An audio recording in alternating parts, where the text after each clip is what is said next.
Sejam muito bem-vindos a mais uma análise aqui no canal e hoje eu quero trazer para vocês que uma onda muito forte de reconhecimento e busca pela construção definitiva de um Estado palestino atingiu Israel com força.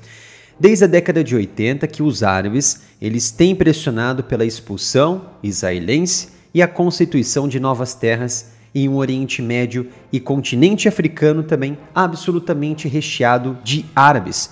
Não é à toa que toda essa região se chama Mundo Árabe. Então eu vou trazer neste vídeo as novas questões que surgiram em torno disso, as nações que reconhecem essa legitimidade de um Estado palestino e o que isso resultará, se um acordo de paz ou possivelmente a continuação de um conflito e até mesmo se escalar em toda a região do Oriente Médio. Mas antes, peço gentilmente para você se inscrever no canal, ativar as notificações, curtir e compartilhar o vídeo para que possamos ganhar ainda mais relevância na comunidade geopolítica. Convido vocês também para se inscreverem em meu novo canal, o canal Analytics. Lá faço diversas análises sobre geopolítica e também os vídeos que eu posto aqui no Área Militar, eu posto lá no Analytics, porque o Analytics ele não tem penalidade do YouTube. Tá bom? Então se inscreva e ative as notificações que vai ajudar muito no meu trabalho. A guerra de mais de 7 meses que vem ali se arrastando na região do Oriente Médio, em particular ali na região de Israel, com Gaza, desde outubro do ano passado em que terroristas invadiram a região de Israel e lá tiraram a vida de várias pessoas israelenses, estrangeiros, até mesmo os próprios árabes, tá? E isso reacendeu o impulso, essa guerra que está em curso hoje lá na região, inclusive né, na região sul, ali na região de fronteira com o Egito, região de Rafah, reacendeu novamente esse impulso global para que o Estado palestino ele seja realmente de fato reconhecido pelas nações de todo o mundo. A Noruega, Espanha e Irlanda anunciaram recentemente, na semana passada, planos para reconhecer um Estado da Palestina, rompendo com a posição de longa data das potências ocidentais de que um Estado palestino só poderia surgir como parte de uma paz negociada, inclusive com o Estado israelense. Isso significa o quê? Que os israelenses eles ditavam até o momento grande parte dos debates em relação a essa reivindicação. E como tal, sempre surgiram ali algumas questões e debates, intrigas e até mesmo não aceitação de alguns termos por parte dos israelenses e também por parte dos palestinos. Então isso foi sendo arrastado com a barriga. Então, de acordo com a autoridade palestina fixada na região da Cisjordânia, que tem poderes ali legítimos na Cisjordânia, 142 nações dos 193 países membros das Nações Unidas já reconhecem um Estado palestino. O que isso significa? Isso inclui, claro, essas nações membros incluem região do Oriente Médio, nações da África e da Ásia. Mas os Estados Unidos, o Canadá e uma grande parte da Europa Ocidental, como também a Austrália, o Japão e a Coreia do Sul, não reconhecem essa soberania internacional do Estado palestino. Em abril, por exemplo, os Estados Unidos usaram o seu veto no Conselho de Segurança da ONU para impedir essa candidatura da Palestina através de um representante legal para se tornar um Estado membro de pleno direito das Nações Unidas. Vocês observam ali em verde a região de West Bank, Cisjordânia e também de Gaza, em que eles já estão constituindo ali como de fato um Estado palestino. E essa busca da criação de um Estado palestino tem um histórico não tão distante, um histórico, é claro, também não recente, mas lá na década de 1980 com Yasser Arafat, onde em 1988, durante essa primeira intifada e revolta né, desses líderes, desses palestinos, liderado ali por Yasser Arafat, o líder proclamou unilateralmente um Estado palestino independente com Jerusalém como capital. E aí começou a acender também essa briga, essa confusão em relação a Jerusalém, que hoje a gente conhece muito bem que é dividida em algumas partes. Então, o que Yasser Arafat ele fez e ele colocou ali para ser adotado como uma legitimidade de ambas as partes, trazer para o debate uma solução para os dois povos, onde existiriam um Estado israelense independente e também um Estado palestino independente convivendo pacificamente lado a lado. E isso foi o que ele colocou. Mas na realidade sabemos que não foi assim. Houve muitas intrigas, após essa declaração dele houve muitas ações terroristas por parte dos palestinos, e assim Israel cogitou ali abrir uma nova frente durante esses anos que se seguiram essa declaração de Arafat. Então houve mais intrigas entre eles. E essa onda de reconhecimento hoje de Israel também ocorreu lá em 2010 e também no início de 2011, num momento também de crise, num processo de paz, diferente do que conhecemos hoje que está acontecendo em Gaza, mas num processo de paz ali no Oriente Médio.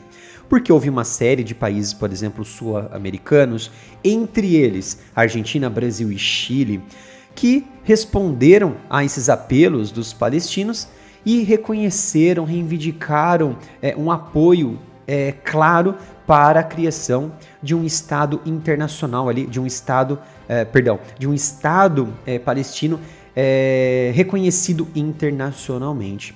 Então isso surgiu em resposta a essa decisão, na época de Israel, de pôr fim à proibição temporária de construção de colonatos judaicos na região da Cisjordânia ocupada, ou seja, de West Bank, em alguns trechos ali que estavam sendo estavam nas mãos, por exemplo, dos israelenses. Então isso significa que as áreas em disputa, como as áreas ali na região da Cisjordânia, oeste de West Bank, não seriam mais ocupadas pelos israelenses até uma solução permanente de fato nessa região. Mas foi em 2011 que a situação realmente ela piorou. Por quê? A Agência Cultural da ONU, que hoje nós conhecemos muito bem como Unesco, ela votou pela aceitação direta de um Estado independente reconhecido internacionalmente, o Estado da Palestina, e que teria pleno direito de assumir um papel também internacional dentro das Nações Unidas como um Estado membro. E essa decisão, realmente, ela não foi muito bem aceita pelos Estados Unidos e também pelos israelenses, que ficaram realmente furiosos e suspenderam o financiamento humanitário para o organismo Unesco, que inclusive trata de indivíduos, trata ali de pessoas, de migrantes relacionados aos direitos humanos, tanto dos palestinos quanto também de outros povos no Oriente Médio. Então eles cortaram esse financiamento e essa ajuda humanitária. E isso aconteceu também lá em 2018, no governo do Donald Trump, em que os Estados Unidos começaram a abandonar propriamente a Unesco. Inclusive, Trump havia prometido que se esse teatro ele não fosse melhorado, estaria paralisando totalmente o financiamento da própria Nações Unidas. E, embora isso de fato ocorreu em 2018, os americanos voltaram a assumir e aderir a um apoio mais substancial para a Unesco, para as Nações Unidas, novamente no governo de Joe Biden. Né? Isso foi muito bem visto na época. Isso agradou a ala democrata. Em novembro, por exemplo, de 2012, foi um fato posterior à decisão da Unesco de reconhecer, de fato, um Estado palestino. Em 2012, tudo piorou quando a própria Nações Unidas, lá em Nova York, na sua sede oficial, ela hasteou uma bandeira da Palestina depois da Assembleia Geral da ONU ter votado pela maioria esmagadora ali em elevar o Estatuto dos Palestinos a um Estado observador, não membro, ou seja, não é um membro oficial de fato, mas poderia ser ali os primeiros passos ali de uma criança para se tornar de fato um Estado constitucional, um Estado independente da Palestina. Então vieram ali outras ondas de reconhecimento de toda a Europa, e isso surpreendeu realmente muitos analistas, inclusive líderes americanos e israelenses. Porque em 2014, a Suécia, por exemplo, que tem uma grande porcentagem de uma comunidade palestina em seu país, ela também reconheceu um Estado palestino. E essa medida, ela veio após meses de confrontos quase que diários na região de Jerusalém Oriental, que foi anexada posteriormente ali a Israel. Então esse Estado reconhecido, ele também foi reivindicado por outros 6 países europeus, entre eles a Bulgária, Chipre, República Tcheca, Hungria, Polônia e Romênia.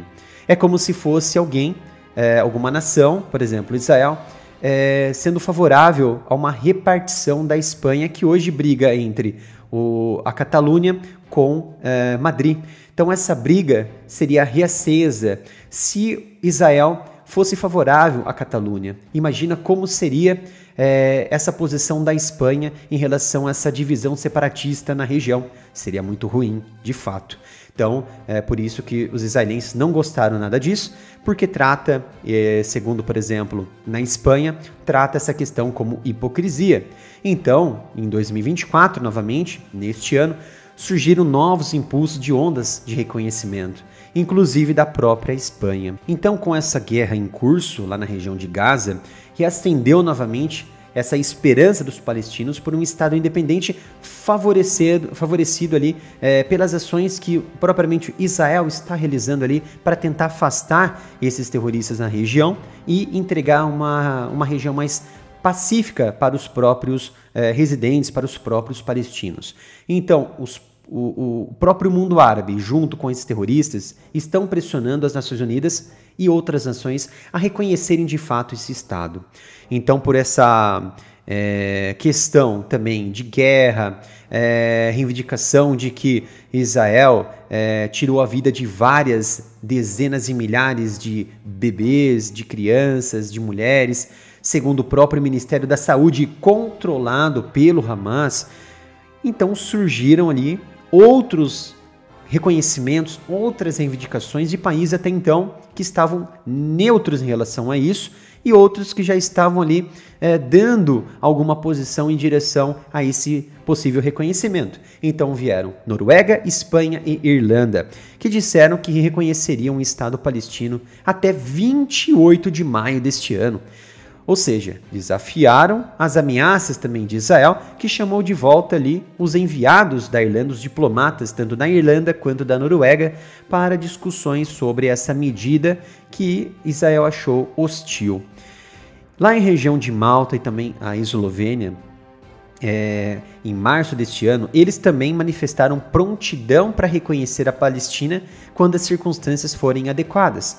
Então eles já se posicionaram favorável a essa discussão, porém, quando a situação ela se acalmar na região do Oriente Médio com essas ofensivas israelenses. Eles querem chegar numa posição, por exemplo, chegaram à retirada total dos terroristas. O que Israel vai fazer a partir de então? Se tomarem uma medida positiva de entregar para os palestinos, ótimo, legal. Vamos até mesmo ser favoráveis aos israelenses. Mas se não entregarem, vamos ser contra e assim posicionar para um Estado palestino, por exemplo. Tá? Então o presidente, inclusive o presidente da França, Emmanuel Macron, ele também disse que essa questão de reconhecer um Estado palestino sem uma paz negociada não seria ali um tabu para a França. O que ele quis dizer? Que mesmo se houver mesmo se não houver, na verdade, um cessar-fogo ou um acordo de paz entre eles, israelenses e os palestinos, Macron poderia até mesmo reconhecer esse Estado palestino, mesmo se esse reconhecimento constituiria em um momento em que a paz ela não fosse selada entre eles lá na região de Israel. Mas o que realmente chamou a atenção foi o posicionamento da Espanha, em que os próprios israelenses acreditam que a Espanha ela é hipócrita em relação à sua posição de reconhecer um Estado ali na região de Israel e ao mesmo tempo não reconhecer uma região separatista, um Estado da Catalunha em seu país, seu próprio Estado. A vice-primeira-ministra da Espanha e claramente que ela não esconde isso, é membro titular, claro, do Partido Comunista Espanhol, Yolanda Díaz. Ela declarou na semana passada, de forma aberta, a necessidade do fim de Israel, dizendo que não podemos parar por aqui, a Palestina será livre do rio ao mar. Certamente que essa declaração não soou muito bem, foi reconhecidamente como antissemita, e a Espanha oficialmente ela declarou a busca pelo fim do Estado e também do povo de Israel, com essa declaração vexatória da vice-primeira-ministra, tá? Então, com esse discurso espanhol e também com as atividades palestinas contra propriamente Israel, aceitar um Estado palestino, neste momento, jamais deve encerrar e jamais encerrará os conflitos existentes nesta região. Por exemplo, o mundo árabe, que vocês estão vendo na figura, nessa imagem, é a maioria no Oriente Médio e na África. E o Estado de Israel representa uma pequena porcentagem ínfima do território em relação a tudo isso, representando aproximadamente um pouco mais de 0,2% de todo o tamanho das terras árabes existentes hoje. Então o objetivo deles é exatamente isso, a extinção do povo e do Estado israelense, a extinção ancestral dos judeus, que ali habita e sempre habitaram a região há mais de 3.700 anos, segundo os dados que temos disponíveis. Não sou eu que estou afirmando, mas os dados disponíveis que afirmam isso. Então, isso nos revela o quê? Outro ponto que impede também a paz na região será as demarcações de terra e a questão de Jerusalém, que é a terra sagrada, que deverão ali ser negociadas a tempo para que, de fato, seja possível um Estado palestino, junto consigo um cessar-fogo e uma paz estabelecida entre eles ali na região de Israel. Somente assim seria possível criar um Estado palestino, mas dificilmente esse reconhecimento que essas nações antecipadamente já estão realizando jamais traria paz para a região, mas sim, possivelmente, um caos instaurado sem tempo definido. Espero que tenham gostado dessa análise, se inscreva e ative as notificações, curta e compartilhe o vídeo para que possamos ganhar ainda mais relevância na comunidade geopolítica. Obrigado pela sua presença e nos vemos no próximo vídeo aqui no canal.